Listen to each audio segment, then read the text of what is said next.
Chapter 1. A New Arrival in the Galaxy. The neon lights of Zyrovelden glimmered like a sea of stars against the backdrop of a dark, alien sky. This city was the crown jewel of the Galactic Federation, a sprawling urban landscape where every corner was filled with beings from across the galaxy.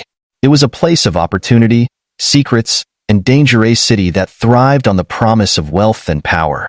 For Ethan Jones, it was a place to start over, away from his past and the war-torn remnants of Earth. Ethan stepped off the transport ship, taking in the buzzing sounds of alien languages mixed with the hum of advanced technology. The air was thick with the smell of spices and chemicals, a stark contrast to the clean, sterile military outposts he was used to. He adjusted his worn leather jacket, the only piece of his old life he'd brought with him, and began navigating the crowded streets. He had no specific destination in mind, just a desire to blend in and find work, any work that didn't involve holding a gun. His years as a soldier had left him with scars, both physical and mental. Now, all he wanted was peace, even if it meant living among aliens who barely acknowledged humans as anything more than a curious species. After a week of searching, he landed a job at the Celestial Spoon, a high-end restaurant catering to the elite of Zyrovelden.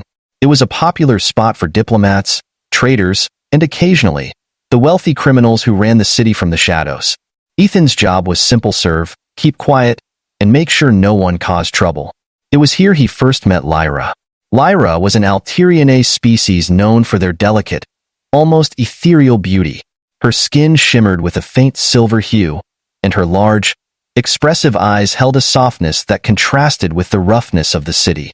She was timid, barely speaking above a whisper, and her fragile appearance made her an easy target for the restaurant's less savory customers. One particularly busy evening, as Ethan was serving drinks, he noticed a commotion at a corner table. A group of wealthy traders, loud and obnoxious, were harassing Lyra as she tried to serve them. One of the men grabbed her wrist, yanking her close and making a crude remark about Alterian women.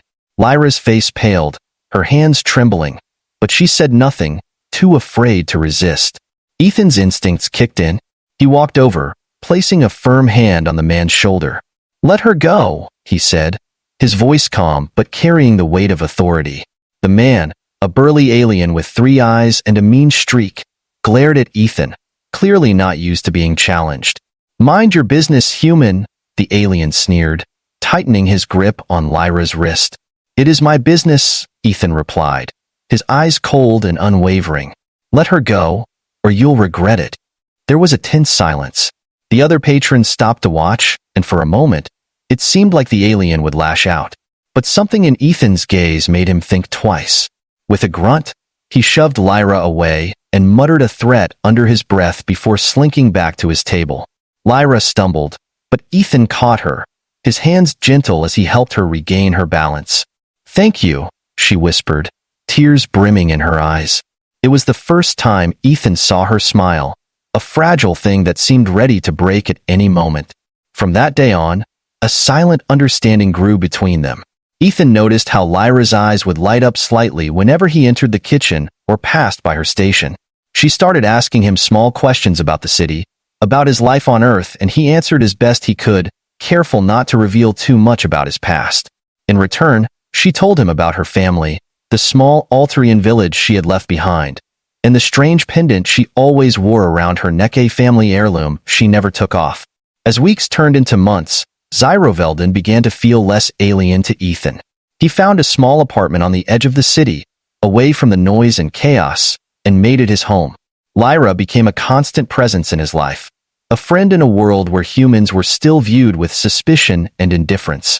He found himself growing protective of her, though he knew he had to be careful. Any sign of favoritism could draw the wrong kind of attention in a city like this. Then came the rumors. It started with whispers in the dark alleys, stories of an unknown object that had surfaced in Zyrovelden, something ancient, something powerful. Some said it was a weapon, others a relic of a long-forgotten race. Whatever it was, it had drawn the interest of dangerous people, and the tension in the city was palpable. Ethan heard the gossip from the kitchen staff, who spoke in hushed voices about sightings of heavily armed mercenaries and strange figures lurking near the restaurant. Ethan's instincts were screaming at him, warning of an imminent threat, but he tried to ignore them.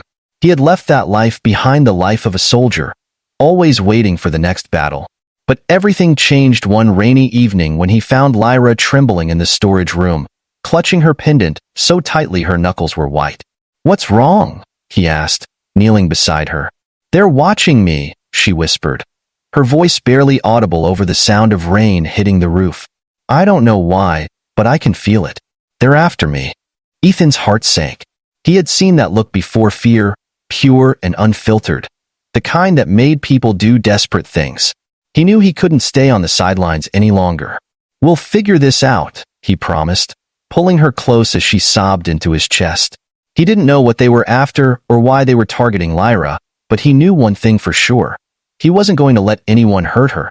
Not now, not ever. As he held her, Ethan's eyes flicked to the small, glowing pendant around her neck, its strange symbols shimmering with an otherworldly light. Whatever secrets it held, they were now his problem to solve. Chapter 2. Shadows and Threats. The city of Zyrovelden was a sprawling labyrinth of neon lights and shadows, with secrets hiding in every alley and corner.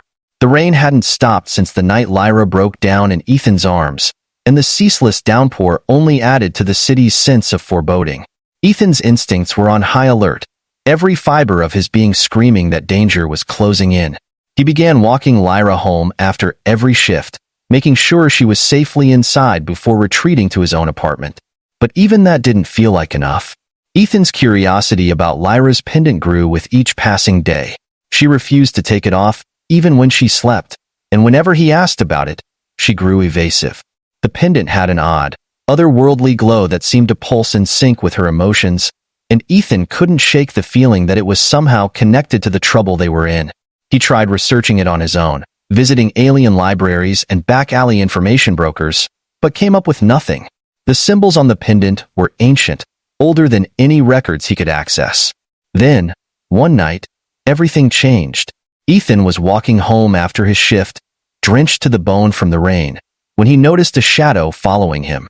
He led his pursuer down the narrow streets, twisting and turning until he reached a secluded alleyway.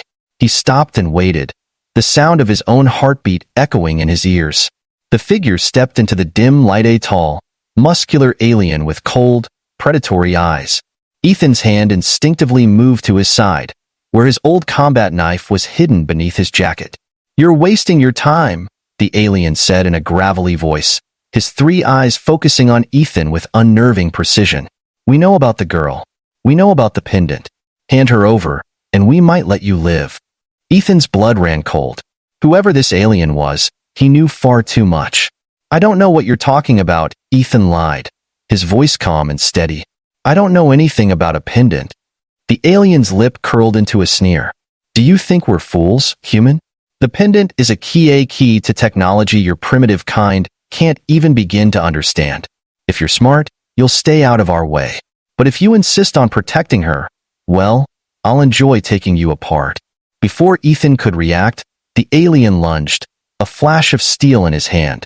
But Ethan was ready. His combat instincts kicked in, and he dodged to the side, bringing his knee up into the alien's stomach. The alien doubled over, and Ethan grabbed his arm, twisting it until he heard a satisfying snap. The alien howled in pain, but Ethan didn't hesitate. He slammed him into the wall and pinned him there, knife pressed against his throat. "Who are you working for?" Ethan demanded, his eyes cold and merciless. The alien's expression turned defiant. "You'll find out soon enough," he spat, his breath ragged. "But know this, the pendant is worth more than your life. It's worth more than all of Zyrovelden." Ethan's grip tightened, but before he could push for more information, a loud explosion echoed through the streets. He turned his head for a split second, and that was all the alien needed. He shoved Ethan back and fled into the darkness, vanishing before Ethan could stop him. Ethan cursed under his breath, frustration boiling inside him. The explosion had come from the direction of Lyra's apartment. He sprinted through the rain, his heart pounding with a mix of fear and fury. When he arrived, he saw the door to Lyra's apartment blown open, smoke billowing out. Without hesitation, he rushed inside, knife in hand, ready to face whatever threat awaited him. The small, cramped living space was in shambles, furniture overturned, glass shattered, and scorch marks on the walls. But Lyra was gone. Ethan's gaze fell on a piece of paper lying on the floor, half-burned but still legible. In hurried handwriting, it read, "They know. Run." His hands shook as he crumpled the paper, rage coursing through him. He had failed to protect her, and now she was in the hands of whoever wanted the pendant, whoever knew about the secrets it held. Desperation clawed at Ethan's chest, but he forced himself to stay calm. If he was going to save Lyra, he needed a plan, he needed information. He spent the next few days retracing his steps, looking for any lead, any clue as to where she might have been taken. He visited the seediest parts of Zyrovelden, meeting with information brokers, smugglers, and bounty hunters who might have seen something. His old military contacts provided him with the names of known mercenary groups, but none of them had any useful information. The city seemed to be closing in on him, its bright lights and shadows more oppressive than ever. Every face he passed on the street was a potential enemy, every whisper in the dark a potential threat. He barely slept, and when he did, he dreamt of Lyra alone, afraid and in danger. The guilt gnawed at him, but he refused to give up. He had promised her he would protect her, and he intended to keep that promise, no matter the cost. Then, one night, Ethan's persistence paid off. A local informant, a slippery alien named Zill, known for his ability to get information from even the most secure sources, contacted him with a lead. They met in a rundown bar on the edge of the city, the kind of place where deals were made and lives were lost. Zill was nervous, glancing over his shoulder, as if expecting to be ambushed at any moment. "They're keeping her in the old industrial district," Zill whispered, sliding a small data chip across the table. "They're planning to move her soon, once they've cracked the pendant's secrets. You don't have much time." Ethan's fingers tightened around the data chip. "Why are you helping me?" Zill shrugged, his expression unreadable. "Call it a favor, but don't expect another one. You're walking into a death trap, human." Ethan's jaw clenched. "I don't have a choice." As he left the bar, he knew the clock was ticking. Lyra's life and whatever secrets the pendant held depended on him. The old industrial district was a maze of abandoned factories and crumbling warehouses, a place where the city's dark underbelly could operate without fear of interference. It was there he would find her, and it was there he would face whatever awaited him. He made his preparations, gathering what little equipment he could afford: a blaster, a grappling hook, and a makeshift body shield. His old combat knife was strapped securely to his side, a reminder of the soldier he used to be. He hadn't wanted to return to this life, but if it meant saving Lyra, he would embrace the darkness once more. With a heavy heart and determination burning in his eyes, Ethan set off into the rain-soaked night, knowing that his mission would end in blood, one way or another. Chapter 3. The Confrontation. Zyrovelden's industrial district was a wasteland of rusted metal, flickering lights, and endless rain that dripped like tears from the dilapidated rooftops. Ethan knew every corner could hide a threat, and every shadow might conceal a deadly trap. His breath was shallow and controlled as he made his way through the darkness, the heavy rain masking his footsteps. His mind was focused, every sense alert. He had only one goal: rescue Lyra, whatever the cost. The data chip Zill had given him provided the layout of the hideout. It was an old manufacturing plant, abandoned long ago, now used by Dravix mercenaries for their illicit operations. Ethan studied the blueprints until he could see them with his eyes closed. He knew the positions of the guards, the reinforced doors, and even the hidden exits they thought were secret. He had a plan, but he also knew the unpredictability of battle was always the unexpected that got you killed. He approached the plant from the south, sticking to the shadows beneath the crumbling catwalks. The rain was relentless, drenching his clothes and making every surface slick and treacherous. He didn't mind. It kept his presence hidden from the mercenaries patrolling the area. He counted 8 of them from his vantage point, 2 on the roof, for guarding the main entrance, and 2 more patrolling inside through the factory's broken windows. Ethan's first objective was the roof. He crept silently toward the old loading dock, its metal structure partially collapsed, giving him the cover he needed. With a quick motion, he unhooked the grappling hook from his belt, swinging it upwards. The hook latched onto a rusty beam, and he climbed swiftly, his muscles burning from the effort. He reached the rooftop without a sound, crouching low behind an old ventilation unit. The wind whipped through the open space, and the rain fell harder, like a cloak of noise that shielded him from discovery. He spotted the first garden alien with 4 arms and a face full of scars leaning lazily against the railing, scanning the perimeter. Ethan waited, timing his approach with the roll of thunder, and then moved. He struck fast, wrapping an arm around the guard's throat and squeezing until the alien's struggles ceased. Lowering the body quietly, he turned to see the second guard, who had just rounded the corner. There was no time for subtlety. Ethan's knife flashed in the darkness, and the second guard dropped with a barely audible gasp. The roof was clear, but there was no time to waste. Ethan disabled the surveillance cameras, creating a temporary blind spot, and descended into the bowels of the factory. The air inside was thick with the smell of rust, oil, and decay, a perfect hiding place for those who thrived in the shadows.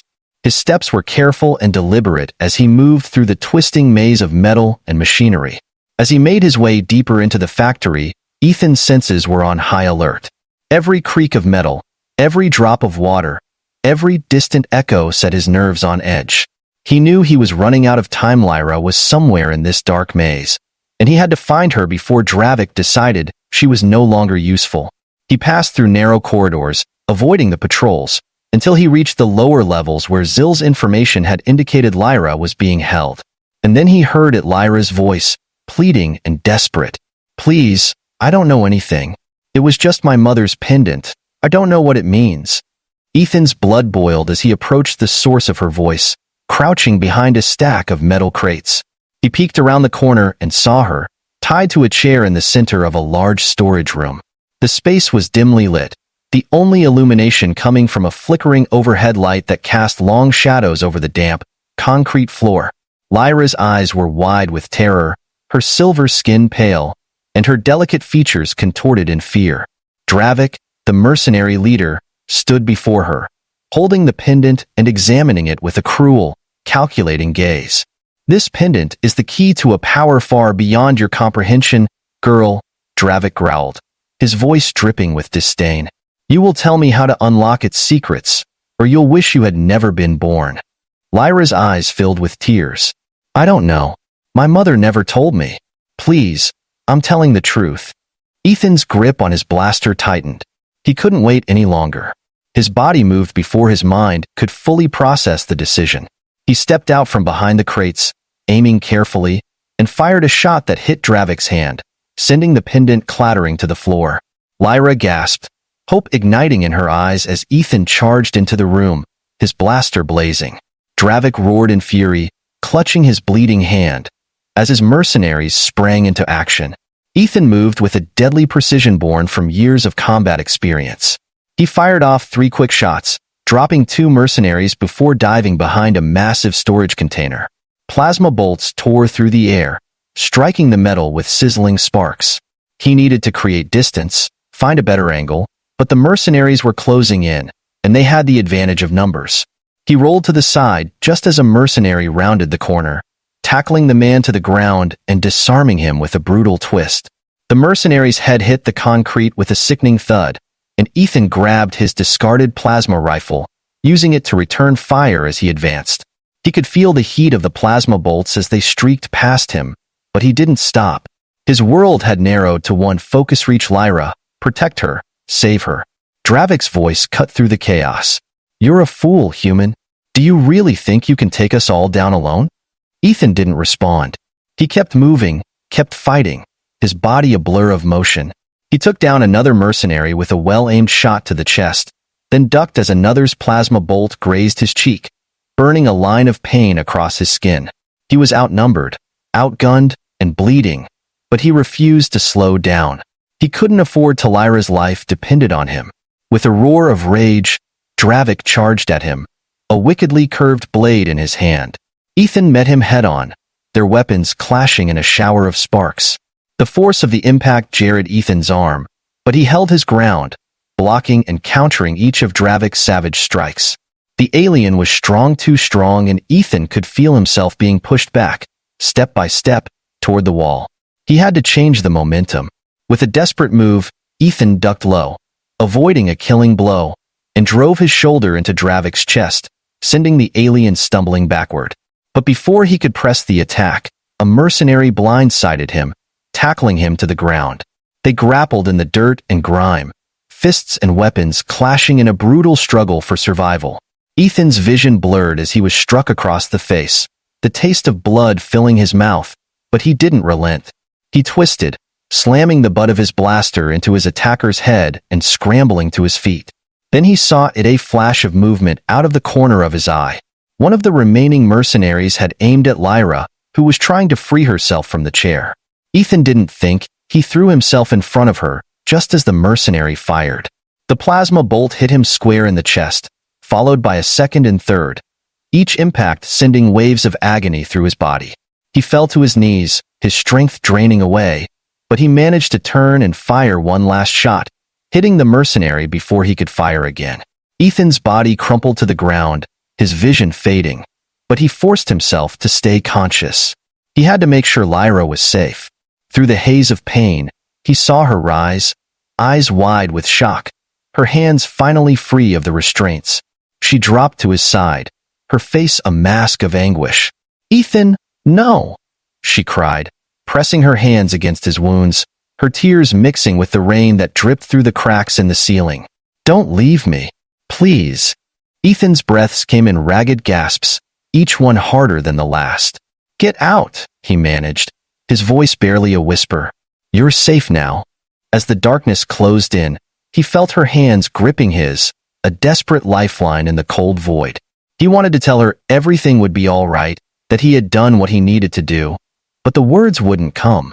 All he could see was her face, illuminated by the dim light, as the world slipped away. Chapter 4. Redemption and Revelation. Ethan's world was a blur of pain and shadows. He drifted in and out of consciousness, barely aware of the cold metal floor beneath him or the rain that still drummed against the factory's decaying roof. He heard voices, some familiar, some alien echoing in the distance, but they were distorted, as if coming from underwater. He was dying. He knew that much. The plasma burns were deep, and his body was shutting down. Yet, amid the chaos, he felt warmth, a comforting presence holding his hand, refusing to let go. Lyra's voice broke through the fog, her tone frantic and desperate. "Stay with me, Ethan. Please, stay with me." But his strength was fading, and the world around him was growing darker.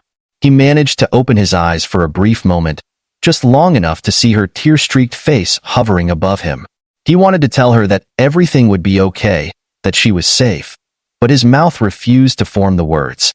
Instead, he felt the cold embrace of unconsciousness pull him under, and the light vanished. Lyra didn't know how long she sat there, cradling Ethan's broken body in her arms, but she knew she couldn't stay. The mercenaries who had attacked them lay scattered across the floor, some unconscious, others dead, but Dravik was still out there. She had to move, to get Ethan to safety before more reinforcements arrived. She wiped her tears, determination hardening her expression. The pendant lay forgotten on the ground, its glow pulsing gently as if responding to the turmoil around it. Lyra snatched it up, clutching it tightly, and with surprising strength for someone so fragile-looking, she managed to lift Ethan's unconscious form onto her back. He was heavy, far heavier than she had expected. She gritted her teeth and carried him toward the hidden exit Ethan had identified on the blueprints. She had to save him, just as he had saved her. The exit led to a series of underground tunnels, old maintenance shafts that hadn't been used in years. They were damp and narrow, with barely enough room to maneuver, but Lyra pressed on, her heart pounding in her chest. She stumbled more than once, nearly collapsing under Ethan's weight, but she refused to stop. She would get him to safety no matter what it took.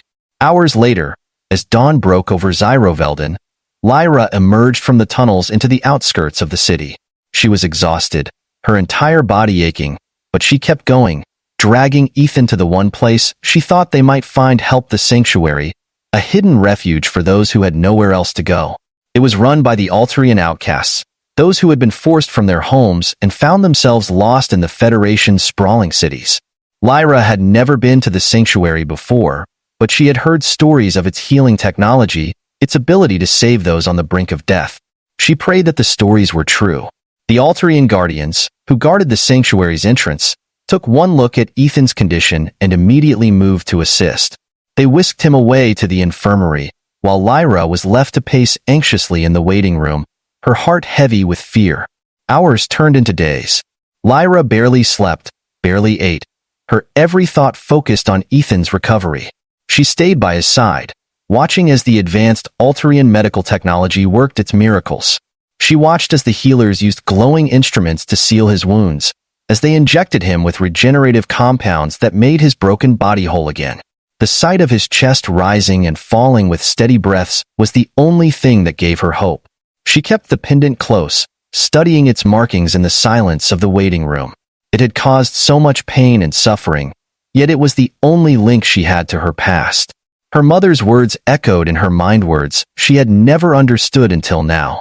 "This pendant is our legacy," her mother had said. "Protect it, for it will guide you when the time comes." On the fourth day, Ethan woke. His eyes fluttered open, and he winced, his entire body aching with the memory of the battle. He felt different, stronger, healed. He turned his head and saw Lyra sitting by his side, her eyes wide with relief and joy. "You're alive," she whispered, her voice trembling. "I thought I lost you." Ethan tried to speak, but his throat was dry, and the words came out as a croak. Lyra helped him sit up, offering him water, and he drank gratefully. The memories of the confrontation with Dravik came flooding back, and he reached for his side, expecting to feel the wounds, but they were gone. Only faint scars remained. Where are we?" he managed to ask. "The sanctuary," Lyra said softly. "They saved you. I carried you here." Ethan's eyes widened. He couldn't believe it. This timid, fragile girl had dragged him across the city, through the underground tunnels, to this place of safety. He felt a surge of gratitude and something else, a warmth that spread through his chest, filling the void that had been there for so long. "Thank you," he said, his voice hoarse but sincere. "You saved me, Lyra." She blushed, looking away, but there was a strength in her eyes now that hadn't been there before. "No," she said firmly. "You saved me first. I just did what you would have done." They sat in silence for a moment, the bond between them stronger than ever. But the peace was short-lived. A commotion outside the infirmary caught their attention, and Lyra's face paled. "It's Dravik," she said, her voice barely a whisper. "He's found us." Ethan swung his legs over the side of the bed, testing his newfound strength. He felt the pain of his injuries, but they were manageable, nothing compared to what he had endured before. He grabbed a nearby blaster, and Lyra handed him the pendant, her hands shaking. "It's the key," she said, her voice urgent. "I don't know how, but it's the only way to stop him." Ethan took the pendant, feeling its weight in his hand. He didn't fully understand its significance, but he knew one thing: it had drawn Dravik here, and it had the power to end this once and for all. They moved together, side by side, out into the open air of the sanctuary's courtyard. Dravik stood there, flanked by a dozen heavily armed mercenaries. His face was twisted with fury, a bandage covering the wound Ethan had given him during their last encounter. "Hand over the pendant, and I'll let you live," Dravik snarled, his eyes burning with hatred. "Defy me, and I'll tear this place apart." Ethan's hand tightened around the pendant, and he felt a surge of energy, something ancient and powerful flowing through him.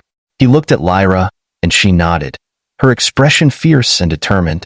"No," Ethan said, his voice steady. "This ends here."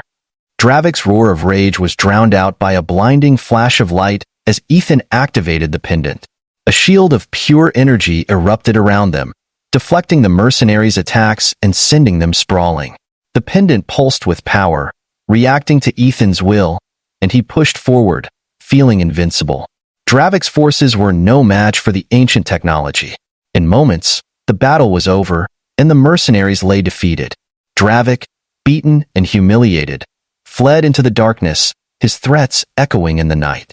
As the light faded, Ethan felt the power of the pendant recede, leaving him breathless but alive. He looked at Lyra, and she smiled, real, genuine smile that lit up her entire face. They had won. Together, they had faced the darkness and emerged victorious. The sanctuary's refugees gathered around them, cheering and embracing their saviors. The pendant's true purpose remained a mystery, but for now, it didn't matter. They had each other, and they had a future one where they would face whatever challenges lay ahead together. As they stood in the glow of the sanctuary's lights, Ethan knew he had found something far more valuable than the secrets of the pendant. He had found a reason to live, a purpose beyond the battles and the scars. And as he looked into Lyra's eyes, he knew that he had finally come home.